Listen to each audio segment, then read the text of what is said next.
Well, good evening. We have tonight something which to my mind is probably one of the most difficult chapters in all of literature on mysticism. Mostly because it isn't something tangible. And also because you have to work with it with a faculty which has no reality. And as a result, we find ourselves reaching out or in, or up or down, and nowhere can we get a finger lock on the thing we're seeking. And that's precisely what finally forces us to let go and to stop striving to understand it, to touch it, to embrace it, to encompass it, and eventually it forces us to stop being that which we have thought we ourselves are. This is a self-demolition program, and the harder you strive to find something, the more you realize the only way you can find is for you to disappear. Consciousness is a word that probably never entered our vocabulary, let's say 20 years ago, or 10, or even 5. The word consciousness was only something we thought of in a human sense. I'm conscious or I'm unconscious.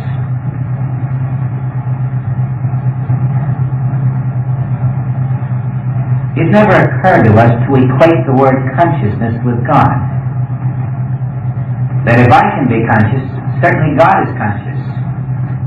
And if God is conscious, it must be a different kind of consciousness than my human idea of consciousness. That never occurred to us. And when we peek into this little chapter, which creeps into our lives very unobtrusively, if you happen to be open at the time, it's just apt to lay you right down the aisles. It can take you and upend you and completely change your life if something in you is ready for just that chapter. The thing it can really do is make consciousness almost tangible,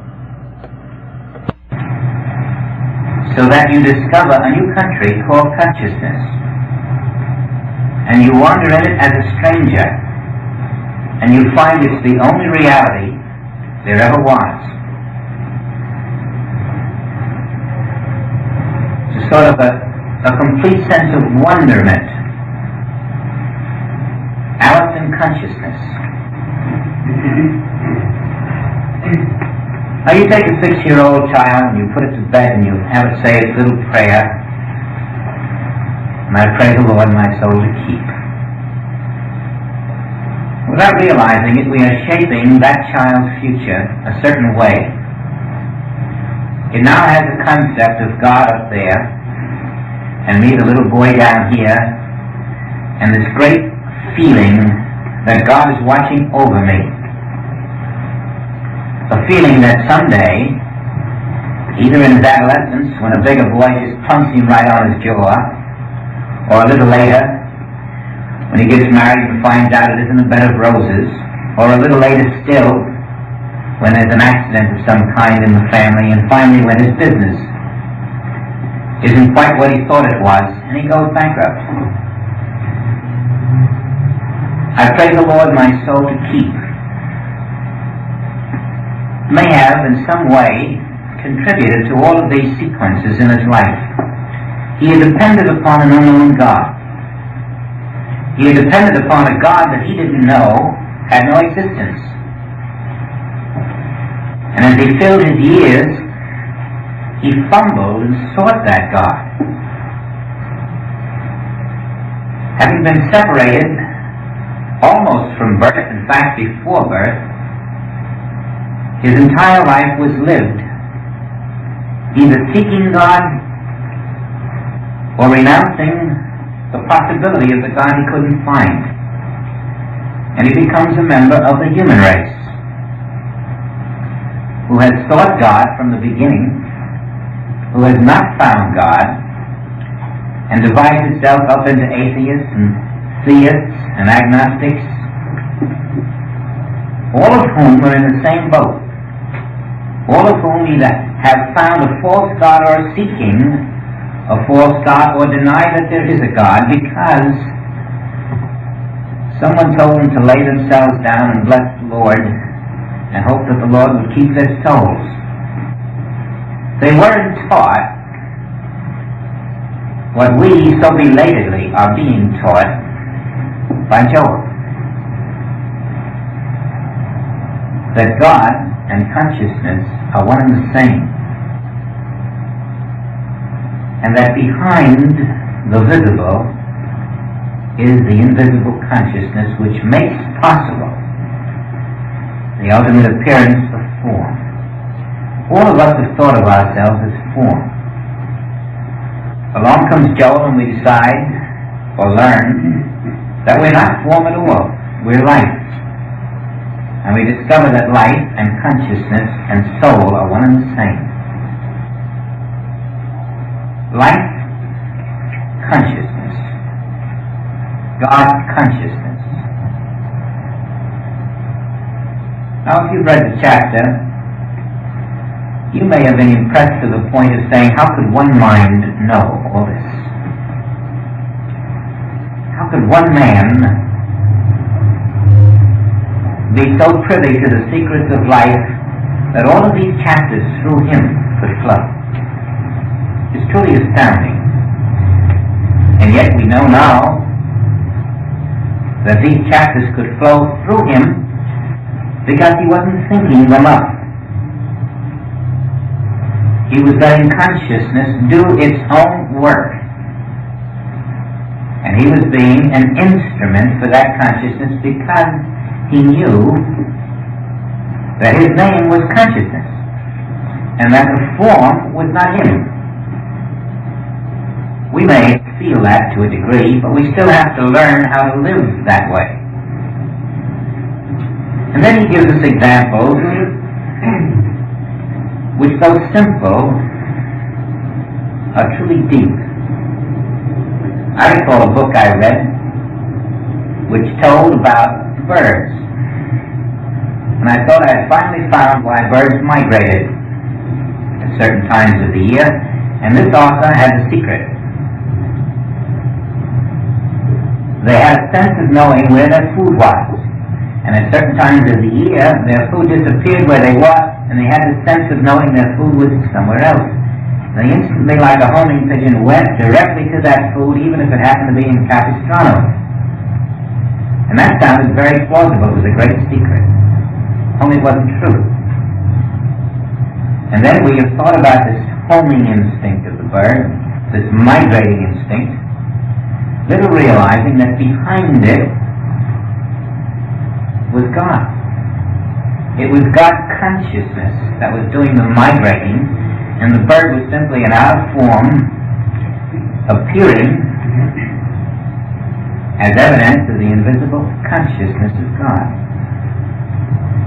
We have always said, look at the seed. Isn't it amazing that an oak tree can come out of that seed? And then we would teach a child, see the seed? See that oak tree? That oak tree came from this acorn. And then the scientist tells us, if you look in that acorn, you can see all of that oak tree. It's like a microfilm. It contains the fullness of that oak tree right here in that little acorn. And you know, that's not true. That's not true at all. But science, seeking to, in some way, find plausible reasons to account for these things, has overlooked what we have overlooked, the invisible consciousness which pours through that acorn and becomes the oak. The oak isn't in the acorn. The oak is in the consciousness that makes the appearance of an acorn. And we find behind all of these visibles is the invisible vitality of an invisible consciousness. Now, we're not half as smart, it would appear, as the little squirrel. And there are these little animals who, for some unknown reason, store up in excess at certain times of the year and less at other times. The other examples Joel gives is the deer and the bear, who for some reason have less fat in their system at certain times and more at other times. You can almost predict the weather on the basis of it. And of the fur-bearing animals, who aren't consciously, volitionally doing anything to their fur whatsoever. They're not conscious of the fact that it's going to be hot or cold a month or two from now, or that there's going to be a blizzard, and yet there is an invisible consciousness that functions and that outwardly they work hitherto, just as Jesus did. And we have talked about protective coloration, how nature will adjust so that the bird is protectively colored to appear as the color of the bark of the tree. But when we said nature, we were using a word sort of vaguely. What we didn't know was that the consciousness of the universe is the protective coloration that we see. And so on, down to human vegetation. We are told how marvelous that a man in the deep tropical climate can adjust with a dark skin, little realizing that that man wasn't adjusting. We have thought his body could adjust, but his body wasn't adjusting. Consciousness anticipating the need. Consciousness going before to make the crooked places straight would make the darker conscious for the darker pigmentation and the deeper pigmentation for the lighter colored and the more shallow pigmentation, depending on the need. And had we known this, there would have been a good deal less of the personal animosities that we are experiencing today. All because I lay me down to sleep and pray the Lord my soul to keep was our standard prayer for the infants. We could not see that a child is already started on the way separate from God, separate from consciousness, and that it now learns certain things from its elders, from all of its prenatal influences, from all of this preconditioning before it even enters this visible world. And then it's taught about God, who is looking down over this earth. And I'm reminded of Joel's little anecdote in which he talks about a father and son, and the child was on the stoop 3 or 4 steps high, and the father would say jump, and the child would jump. And the father would catch the child. Then the child would run up gleefully and wait, and the father would say jump. And the child would jump, and the father would catch the child. But one time the father missed. When the child jumped, and the child would never jump again. And this would be a scar, of course, so that the child would learn if you can't trust your own father, you can't trust anyone. And this is how we became about God.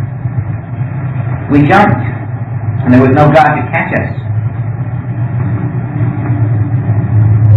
And he lost the understanding that the place where I might stand is holy ground, and now we had a God who wasn't anywhere where I was.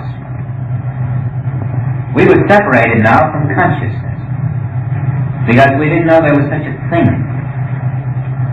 We saw the moon and the stars, and learned about planets, and saw the orbits of the heavenly bodies, but we never learned what was doing it.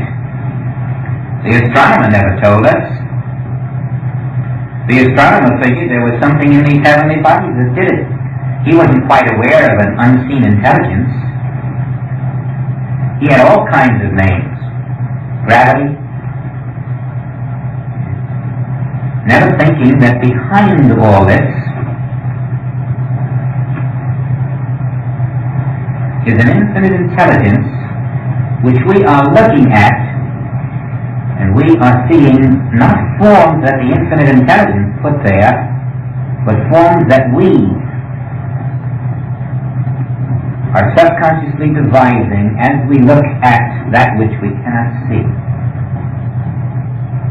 Now this intelligence then,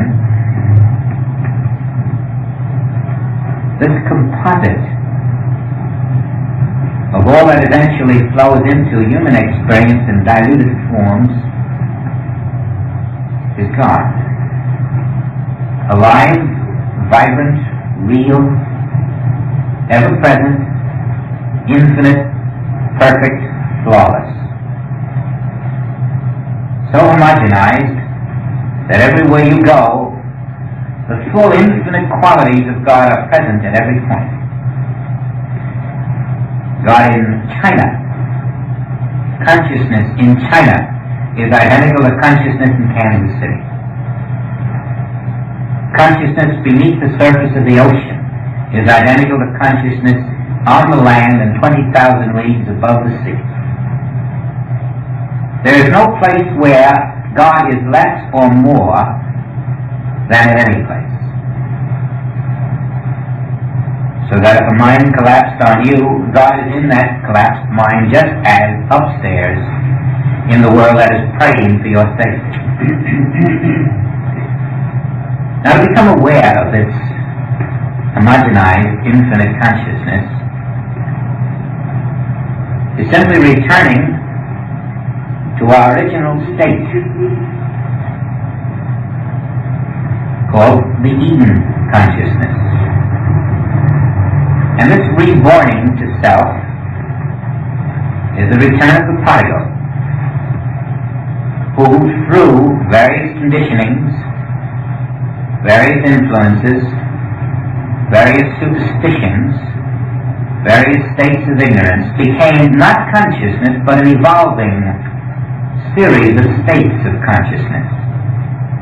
And so everywhere we look today, invisibly is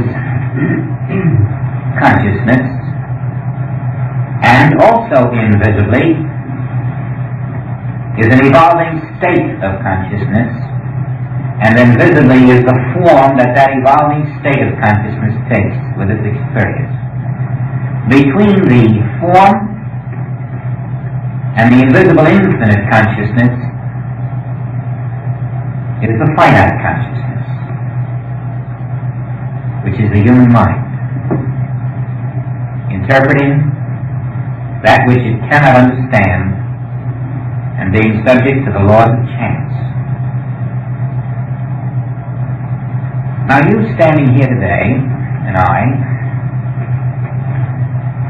are all of one consciousness. Invisibly we are the same substance. We are indivisible from that substance, for I can never leave thee. If you make your bed in hell, I, consciousness, will be there. And we learn then that this I, which is spoken of by Jesus, and also called the Father within, which doeth the works, is the infinite consciousness, which is the substratum of this entire universe. That infinite consciousness is ever present. And there is no power on the face of the earth that ever can prevent it from functioning in its perfection. It is the question of why isn't consciousness doing this or that? It's the question of how meek can I be to receive that which is being itself. Always consciousness is being itself. Always consciousness is functioning perfectly in the invisible. And because we have attained a full sense of ourselves, a material sense, we do not benefit by the activity of consciousness until we bring ourselves to a point where we first recognize that consciousness alone is reality, and that which appears here as me, as form, is not my identity whatsoever. I must, to return to the Father's house, identify myself as the only life there is, which is the consciousness. If I am not consciousness, I am a disembodied nothing, unconnected, without substance, without life, moving through a void, a mental image, calling itself a man or a woman. And so my return to the Father's house, my rebirth, begins somewhere with the realization that the same consciousness which fills the barns for a squirrel, which fills 12 baskets full for the multitudes, which reveals the non-existence of evil, which moves through the sky, through the ocean, that consciousness is ever maintaining a perfect Son. And even though I appear not to be that one, I must accept my identity as that perfect self. And know that now, this mental projection of me which is imperfect must slowly be absorbed into the one which is the perfect self. Of my own self, I cannot do this, but I can remove the personal sense of self. I can remove the personal sense of responsibility and recognize that the government is on the shoulders of the consciousness which is ever present. Certainly, if it can put a fur overcoat on an animal in anticipation of wintry weather, it can do whatever is necessary for the wintry weather that I will experience. If it could put a lighter pigmentation on me and a darker one on another, without any volitional effort on our parts, why can't it run my business? Why can't it run my marriage? Why can't it run my parental relationship with my children? Why can't it run its life, which I am?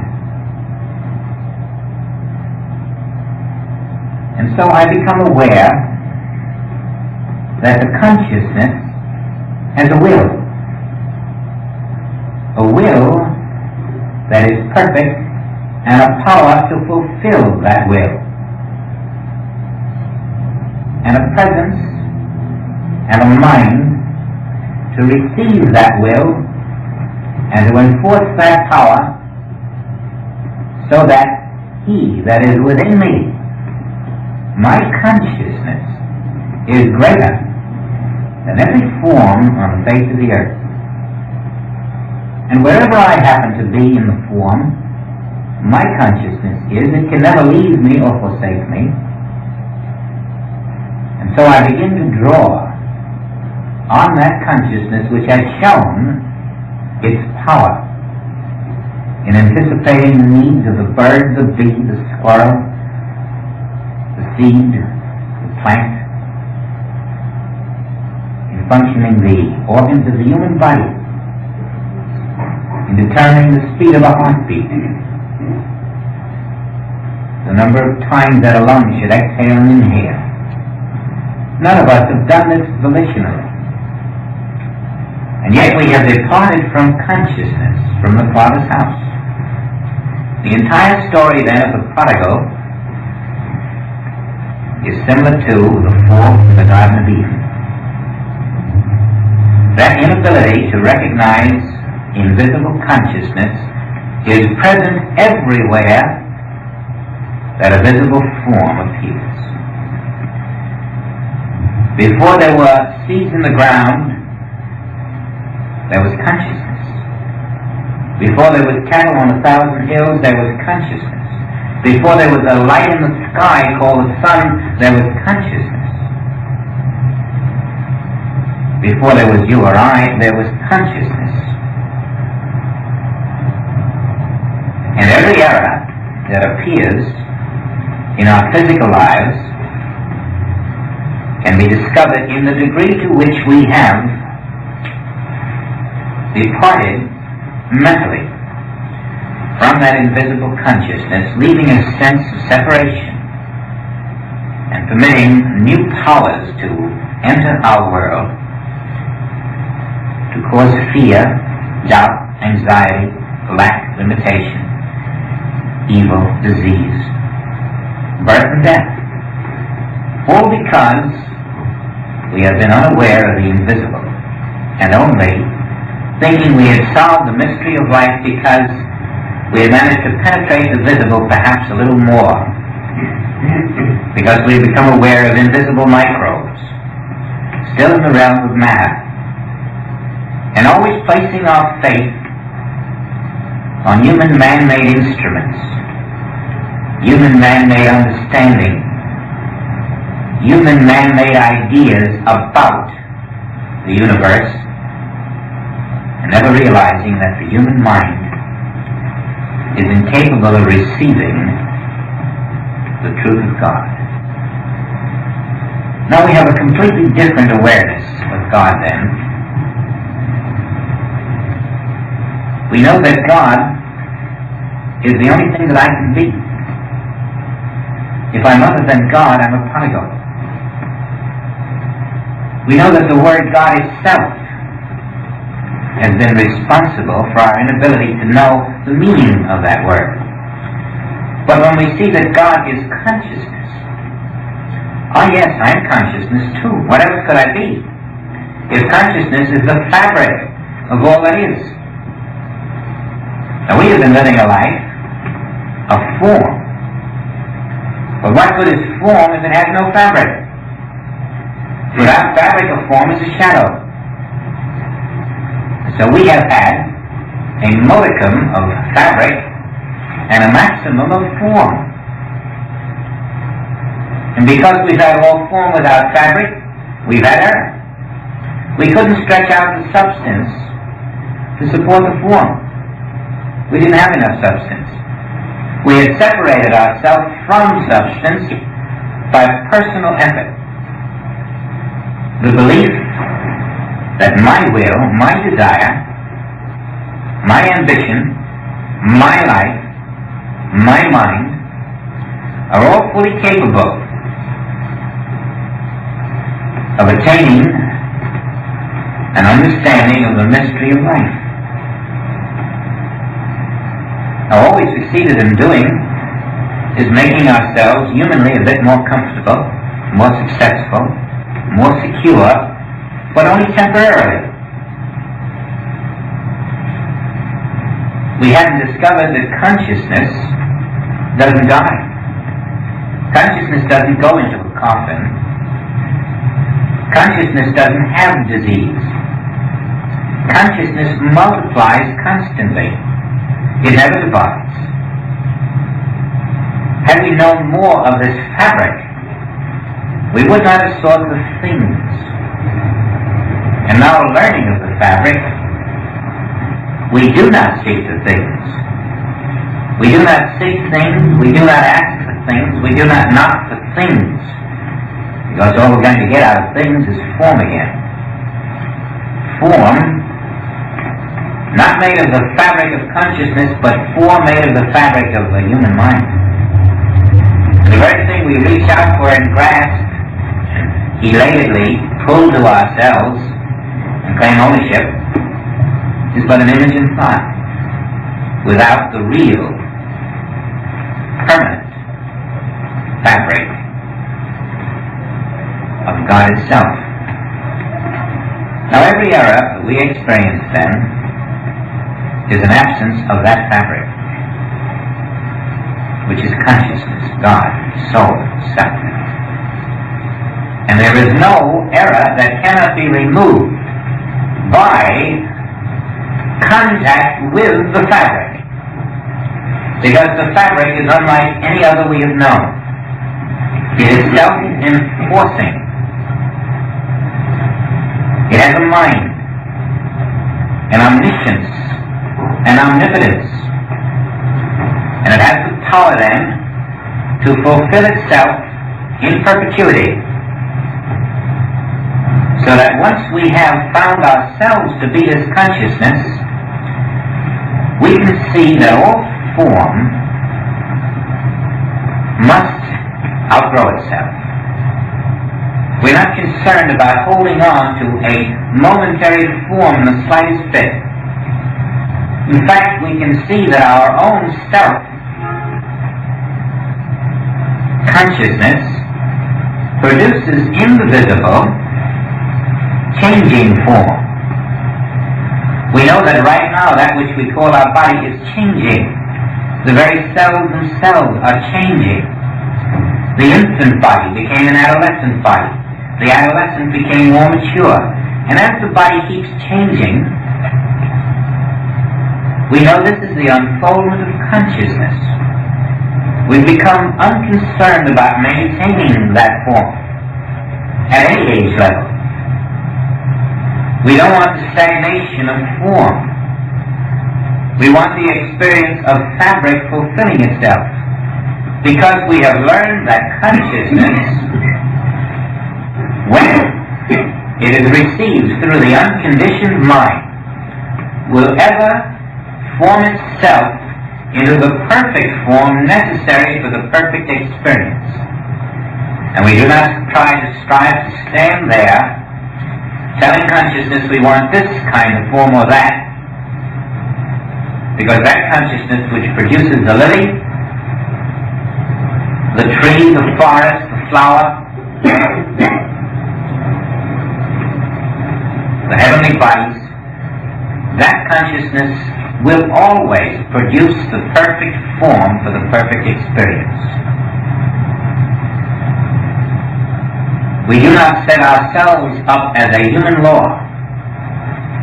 We do not try to cling. Instead, we release that consciousness into our experience, and we find that the body, showing forth the fabric of consciousness, shows forth the perfection of that fabric in all its ways. The heart which had slowed down, or the pulse which had speeded up, the various glands which had refused to function in the divine image, suddenly we find there's a law which prevents them from doing anything but functioning in the divine image. And now we are connected to that law. Now this consciousness then is present every moment, every hour, every day, unto eternity. And this consciousness is functioning now as your perfect self. Your degree of separation from this consciousness is the degree to which you invite the experiences of mortality.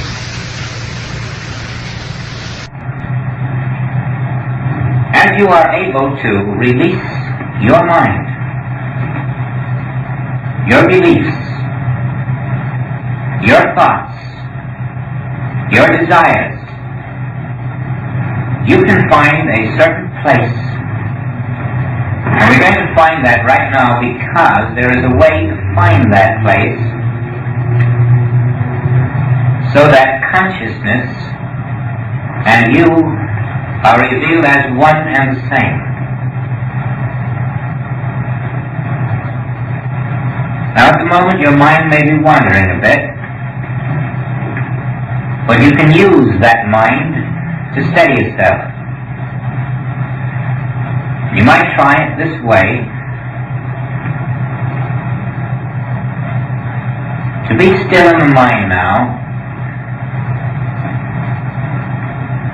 to feel the total flow of infinite consciousness expressing itself as the universe and where you are. Let your mind know that there is no good in this world and there is no evil.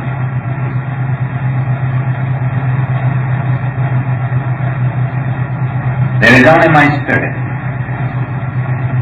And stop right there. Hold right there and do not budge. Don't go anywhere. Don't strive to find anything. Just stop right there. And be still in the knowledge there is no good. There is no evil. There is only my Spirit. And as you hold there, you will find a rest. It's as if you had a triangle in which three sides of that triangle are no larger than 1 inch. And you're inside those three sides and you stay there. You're not in thought. You're not in feeling. You're being stirred. And infinity flows into that little triangle and up through it and out and forms the tree of life where you stand.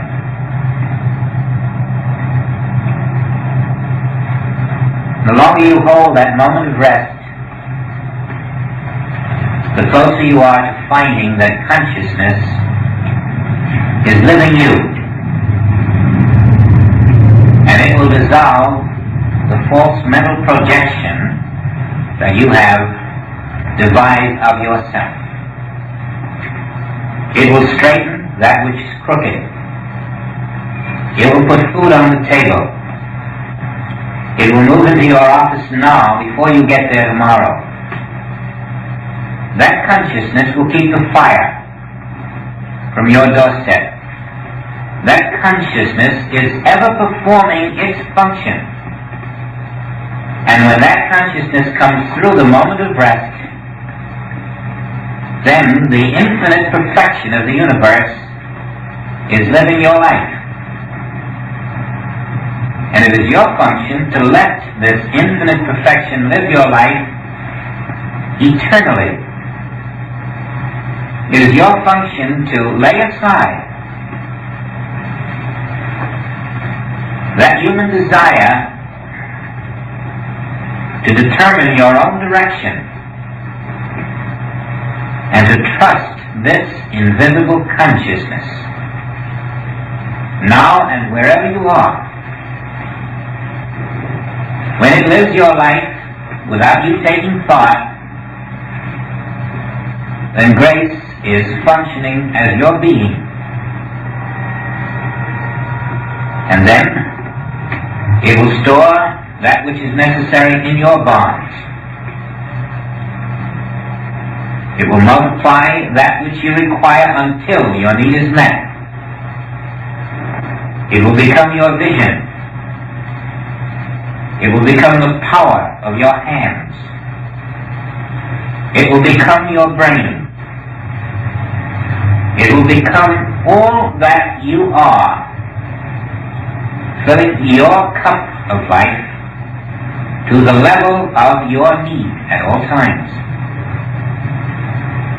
This living consciousness is God.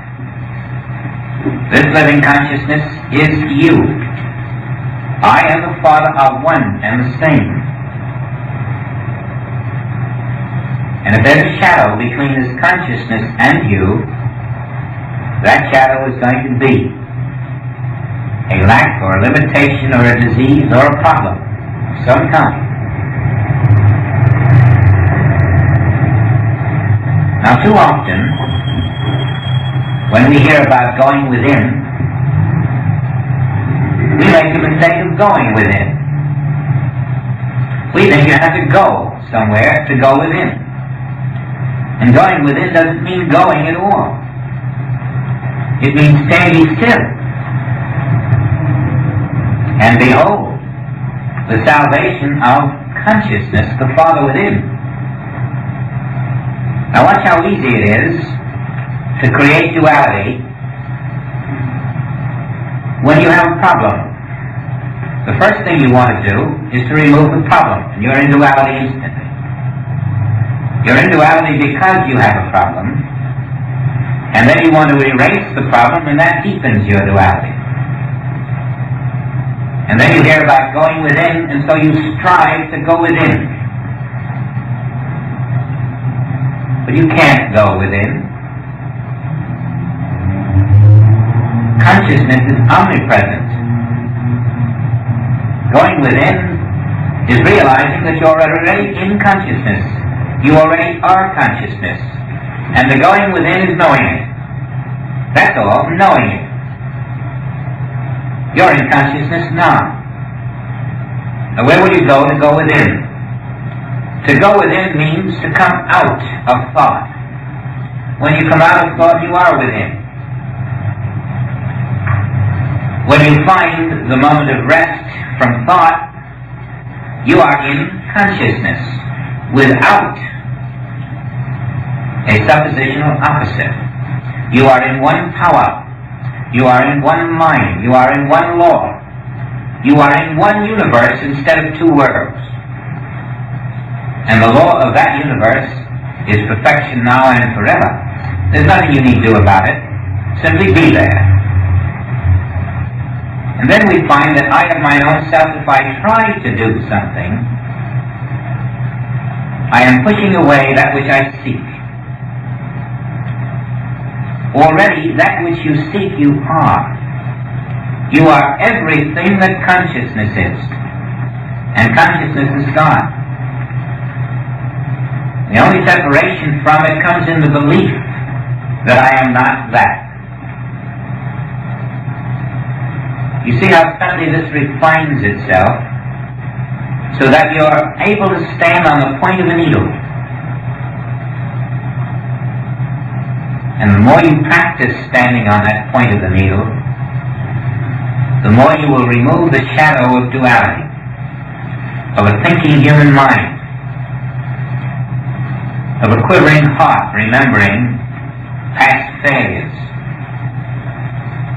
In the total silence of your human selfhood, that's what silence is, the total silence of a human selfhood. And then what's left? Consciousness, reality.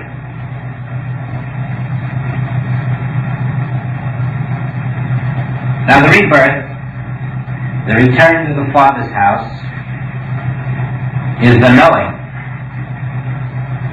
that I have no return to make.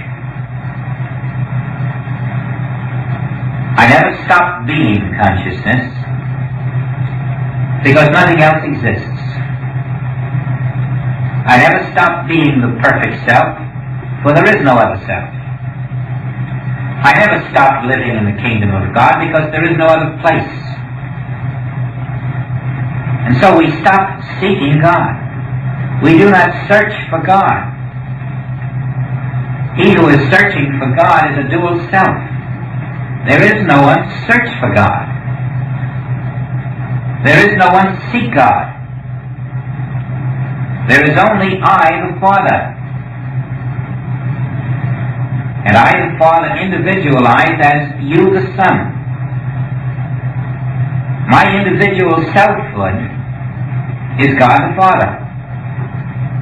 The moment I seek, I am denying myself. The moment I try to find God, I am denying that I am. And that departure from the I am that I am is duality. Now because we have not been taught this from infancy, we do not draw upon the consciousness which is life itself. Only that consciousness which is life can feed us life and maintain us in life and manifest us as life. But we draw not upon this divine consciousness. We draw upon a human consciousness. In other words, we do not serve consciousness. We do not serve God. We serve the mammon consciousness. And as a result of it, in this separation, we experience the absence of the substance of life. And this is what we call death. But what has died? A form, a mental image. Now let's face it then, the only death there will ever be is the death of a mental image. And the only birth there will ever be is the birth of a mental image. Consciousness is the only substance. It isn't born and it doesn't die. Consciousness is covering all that we call time and space. Consciousness is immortal and eternal. And the only thing any of us can be is consciousness. Which means the only thing we can be is immortal and eternal. Consciousness is all intelligence, and therefore the only thing we can be is all intelligence. Now you begin to feel that there must be a self-effacement. The longer we cling to my mind, my body, myself, my ideas, the longer we are a prodigal who has not returned to self, to the Father's house,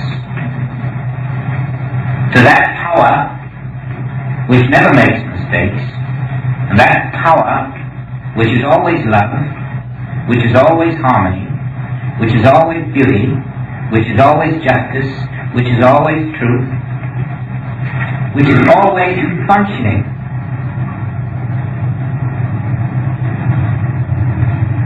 Now you may be surprised to discover, if you have not up to this moment,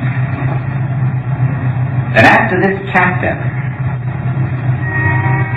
becomes more a part of you, even after you have laid it down for a night, you may awaken, go into a meditation, and discover to your great astonishment and joy that you are in the divine consciousness. And then just as the moon ceases to be a light in the morning when the sun comes out, you will find your mind and your body, your entire human selfhood is obliterated in this experience of consciousness realized. And you're not the slightest bit unhappy about it. As a matter of fact, you find you can't speak. You have touched the living, full, ever-present consciousness that is God, and you're aware of it. You're in it, you are it. You know that you're walking on streets of gold that are invisible. The experience can never leave you. No matter where you are or when, you will remember that experience. And you will know that until I get back to that experience on a permanent basis, I'm in duality. Because right around me now is harmony, perfection, truth, beauty. And put them all together, plus the infinite other qualities of consciousness, and you have a perpetual paradise which is invisible to all human sense, but ever present, and it is the substance of your own being.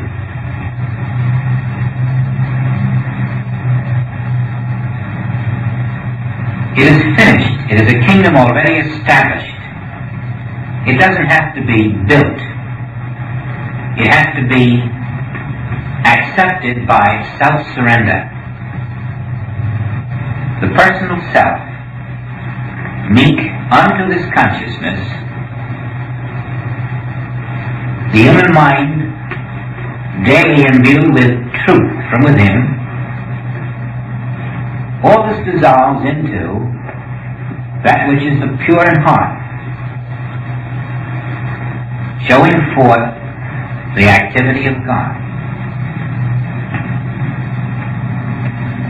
Now, if you could take a little case such as this one as an example, take a woman who, for some strange reason, has a streak of fear in her, and it wells up from time to time without any warning and without any apparent purpose, just like the wind suddenly blowing from the north. And this streak of wind or fear will run through her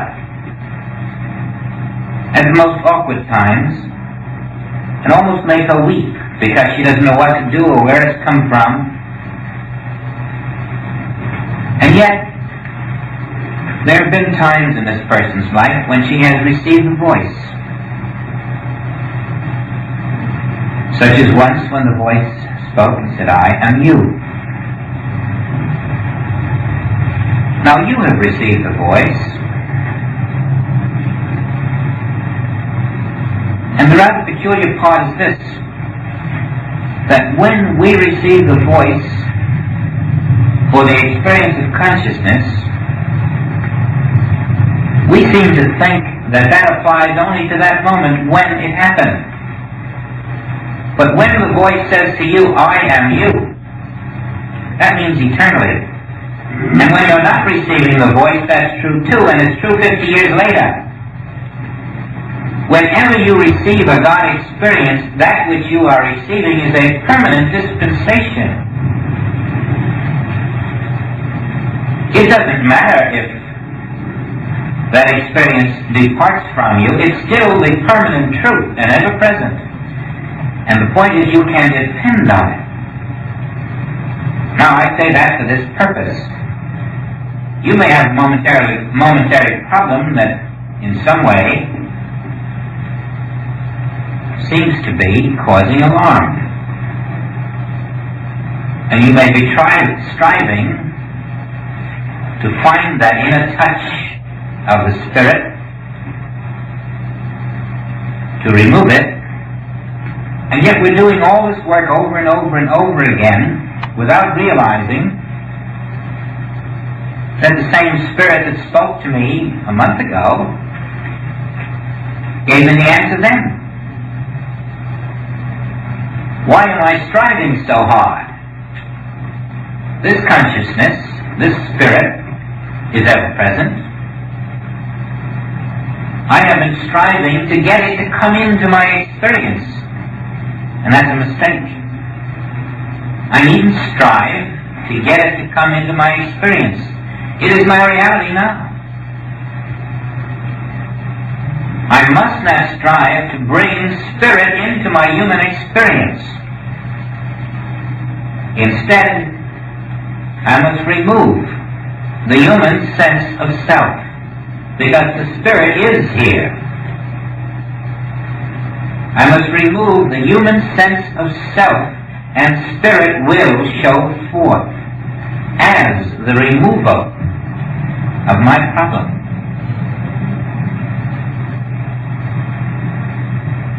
Now the only effort you make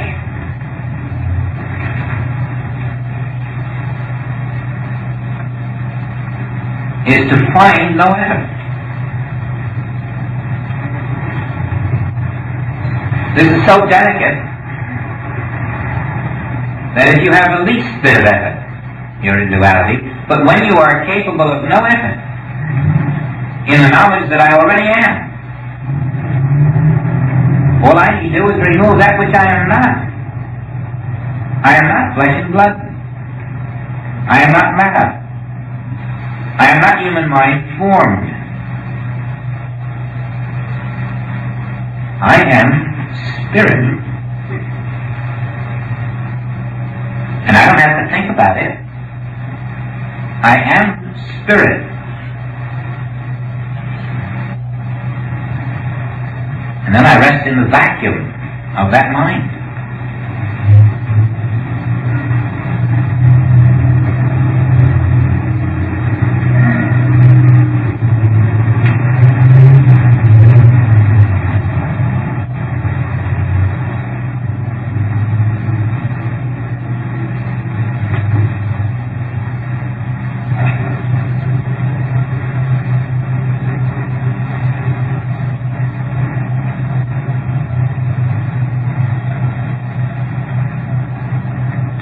Now another chapter you should read in conjunction with this one, and Joel made that notation in the chapter, is In the Thunder of Silence.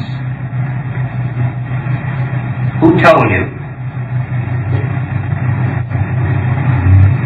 And And of course, the moment you read it, you'll know exactly why it must be read in conjunction with this. God is infinite consciousness and God is individual consciousness. Because he gives you a perfect way to find the point of rest. I have just given it to you a moment ago. When the mind creates its little triangle, he doesn't say it this way incidentally, but I am so that you can remember that little triangle inside the mind, just an inch in every direction, and get your mind inside it and stay there in the vacuum.